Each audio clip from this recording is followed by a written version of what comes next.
ಬಾರಮ್ಮ ಲಕ್ಷ್ಮೀ ಬಾರಮ್ಮ.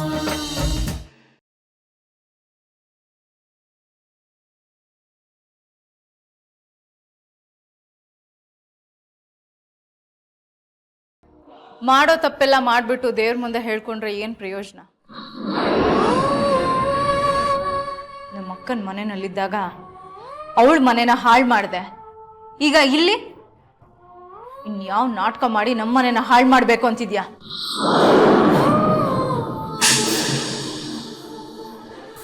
ನೀನು ಈ ಮನೆ ಕೆಲಸದವಳು, ಬಡವ ನೀನು ಮಡಗ್ದಾಗಿರು ಅಂತಾರಲ್ಲ. ಮನೆ ಕೆಲಸದವಳು ಮನೆ ಮಗಳು ಆಗೋಕ್ಕಾಗಲ್ಲ, ಮನೆ ಸೊಸೆನೂ ಆಗೋಕ್ಕಾಗಲ್ಲ.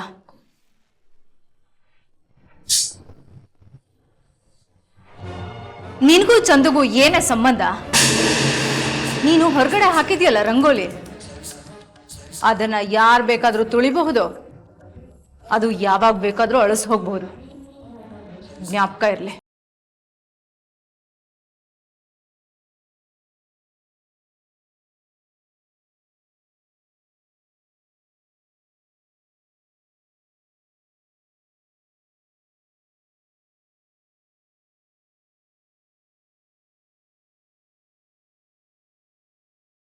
ಸತ್ಯ ಏನು ಅಂತ ಗೊತ್ತಿಲ್ಲದೆ ಇರೋರು ಸತ್ ಮೀನು ನೀರಲ್ಲಿ ತೇಲೋ ಹಾಗೆ ಅಂತಾರೆ. ಹೆಂಡತಿ ಗಂಡನ ಬಗ್ಗೆ ಹೇಗೆ ಯೋಚನೆ ಮಾಡ್ತಾರೆ ಅಂತ ಗಂಡನೇ ಇಲ್ಲದೆ ಇರೋರಿಗೆ ಹೇಗೆ ಗೊತ್ತಾಗುತ್ತೆ? ದೇವ್ರೆ, ಇಂಥವ್ರಿಗೆ ನೀನೇ ಬುದ್ಧಿ ಕೊಡ್ಬೇಕಪ್ಪ.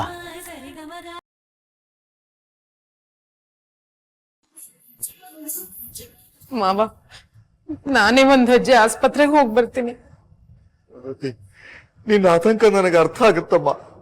ನಾನು ಸಿದ್ದುಗೆ ಹೇಳಿದೆ ನಾವು ಆಸ್ಪತ್ರೆಗೆ ಬರ್ತೀವಿ ಅಂತ, ಆದ್ರೆ ಅವನು ಗಾಬರಿ ಆಗುವಂಥದ್ದು ಏನೂ ಆಗಿಲ್ಲ, ನಾವೇ ಬರ್ತಾ ಇದ್ದೀವಿ ಅಂತ ಹೇಳಿದ್ನಮ್ಮ. ನನ್ಗೆ ಇಲ್ಲಿ ಒಂದೊಂದು ಕ್ಷಣನೂ ಒಂದೊಂದು ಯುಗದಾಗ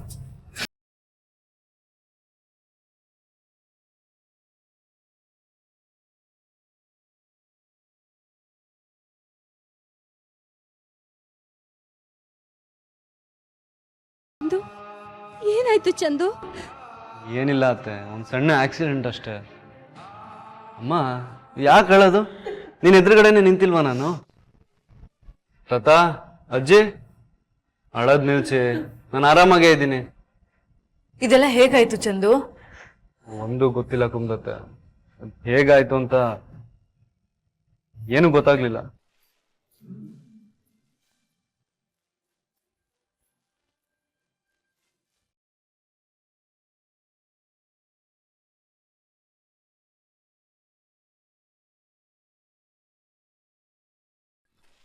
ನಿಮ್ಮ ಮಗ ದೀರ್ಘಾಯುಷ್ಯವಂತನಾಗಿ ನೆಮ್ಮದಿಯಾಗಿ ಬಾಳೋ ಎಲ್ಲಾ ಸೂಚನೆಗಳು ಕಾಣ್ತಾ ಇವೆ. ಆದರೆ ಮೃತ್ಯುಕಂಟಕ ಒಂದು ಅಡ್ಡ ಬರ್ತಾ ಇದೆಯಲ್ಲ ತಾಯಿ.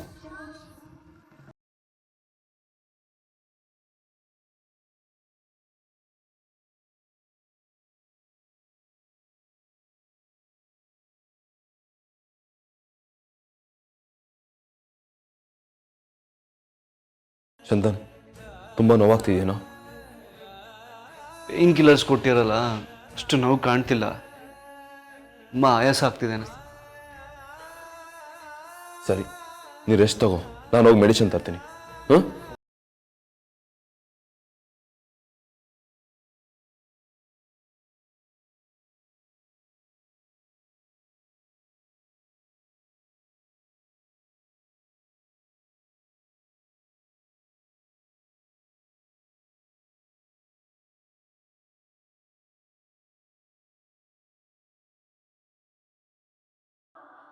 ಏನಾಯ್ತಮ್ಮ?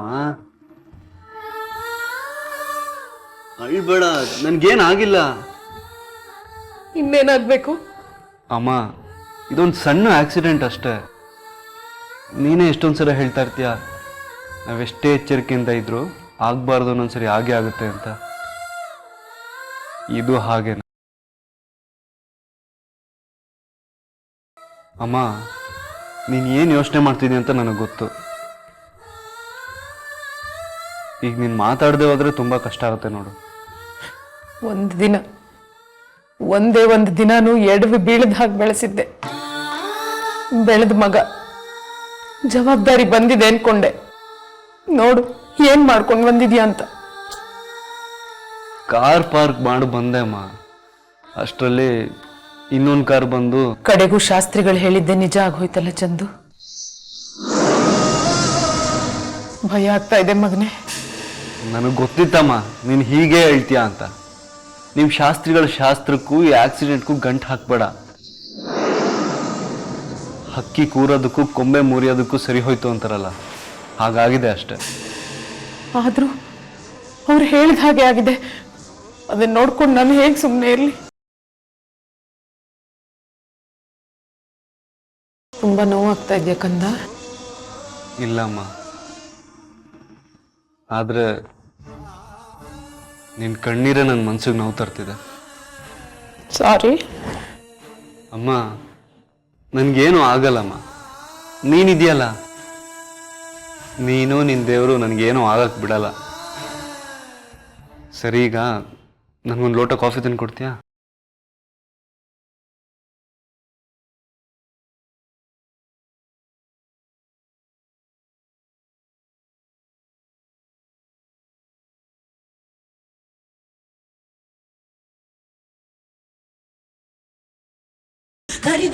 ಶಾಸ್ತ್ರಿಗಳು ಇನ್ನೊಂದು ಮಾತು ಹೇಳಿದ್ರು.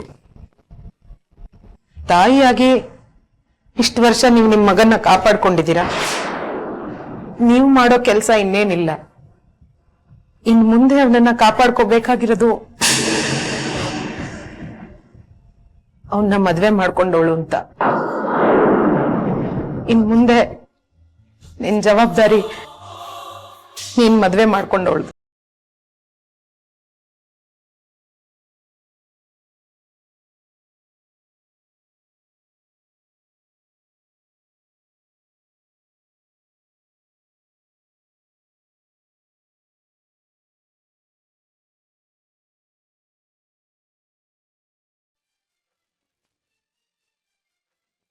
ಇದೇನಿದು, ಅಮ್ಮ ಇಷ್ಟೊಂದು ಕಾನ್ಫಿಡೆಂಟ್ ಆಗಿ ಹೇಳ್ತಾಳೆ? ನಿಜ ಏನು ಅಂತ ಗೊತ್ತಾಗೋಯ್ತಾ ಹೇಗೆ?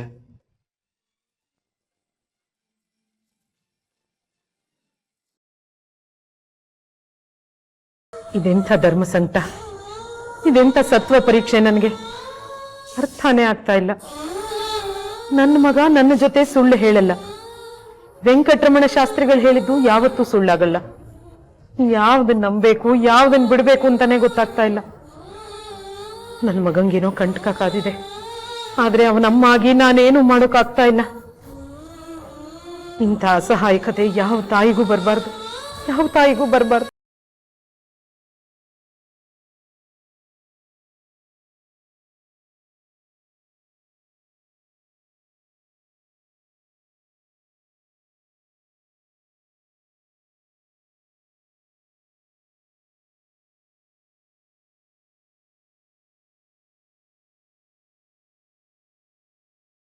ಅವ್ವ, ಏನೋ ಯೋಚನೆ ಮಾಡ್ತಿದ್ದಂಗಿದೆ.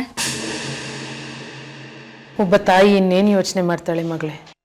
ಅವಳ ಮಕ್ಕಳ ಬಗ್ಗೆ ಯೋಚನೆ ಮಾಡ್ತಾಳೆ.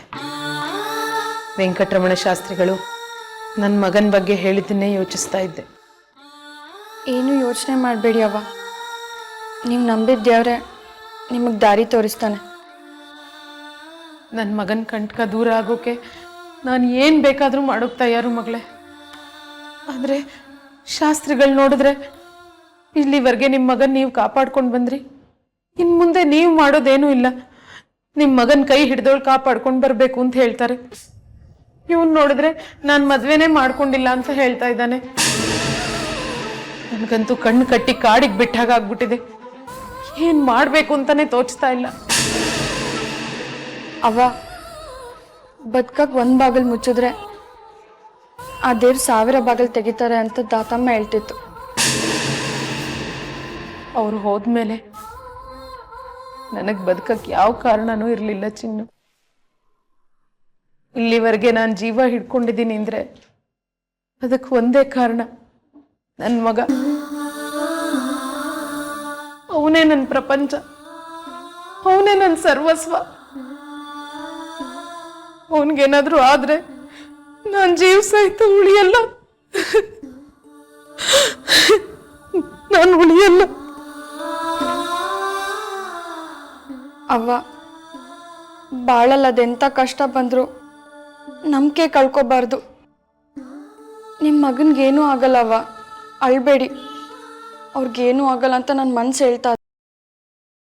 ನೀವು ನಂಬಿದ ದೇವ್ರು ನಿಮ್ಮ ಕೈ ಬಿಡಲ್ಲ ಅವ. ನನ್ನ ಮಗಂಗೆ ಏನೂ ಆಗಲ್ಲ ಅಲ್ವಾ? ಇಲ್ಲ ಅವ, ಖಂಡಿತ ನಿಮ್ಮ ಮಗನಿಗೇನೂ ಆಗಲ್ಲ.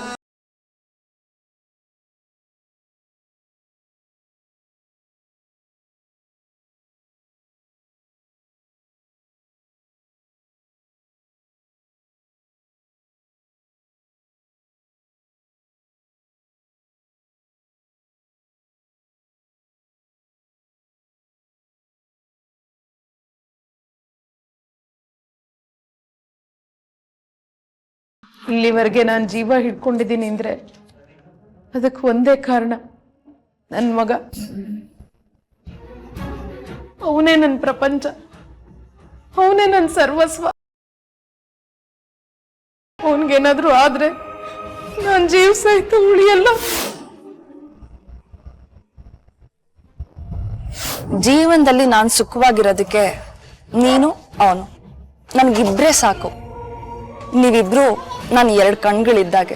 ಯಾರಾದ್ರೂ ನನಗೆ ಚಿನ್ನು ಬೇಕೋ ರಾಜ್ಕುಮಾರ ಬೇಕೋ ಅಂತ ಕೇಳಿದ್ರೆ ಆ ಪ್ರಶ್ನೆಗೆ ನನ್ನ ಹತ್ರ ಉತ್ತರನೇ ಇಲ್ಲ ಚಿನ್ನು.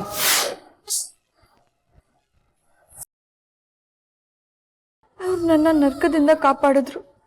ಅಕ್ಕ ನನ್ನ ಜೀವ ಉಳಿಸಿದ್ಲು. ಅವ್ವ ನನ್ನನ್ನು ಮಗಳಿಗಿಂತ ಹೆಚ್ಚಾಗಿ ನೋಡ್ಕೊಂಡ್ಲು. ನನ್ನ ಗಂಡನಿಗೇನಾದರೂ ಆದರೆ ಈ 3 ಜನದ ಜೀವನನೂ ಹಾಳಾಗೋಗುತ್ತೆ. ಈ ಮನೆ ಋಣ ಸಂದಾಯ ಮಾಡಬೇಕು ಅಂದರೆ ನನ್ನ ಗಂಡನ್ನ ಮೃತ್ಯು ಕಂಟಕದಿಂದ ಪಾರು ಮಾಡಬೇಕು. ಇಲ್ಲ, ಈ ಮನೆ ಬಿಟ್ಟು ಹೋಗೋದ್ರಿಂದ ಯಾವ ಸಮಸ್ಯೆನೂ ಬಗೆಹರಿಯಲ್ಲ. ಸಮಸ್ಯೆ ಎಲ್ಲ ಬಗೆಹರಿಬೇಕು ಅಂದರೆ ನಾನು ಈ ಮನೆಯಲ್ಲೇ ಇರಬೇಕು. ಬೇರೆ ಯಾವ ದಾರಿನೂ ಇಲ್ಲ. ನನ್ನ ಮಾಂಗಲ್ಯ ಭಾಗ್ಯ ಉಳಿಬೇಕು ಅಂದರೆ, ಇವರೆಲ್ಲರ ಸಂತೋಷ ಉಳಿಬೇಕು ಅಂದರೆ ನಾನು ಈ ಮನೆಯಾಗೆ ಇರಬೇಕು. ಹೌದು, ನಾನು ಈ ಮನೆಯಾಗೆ ಇರಬೇಕು.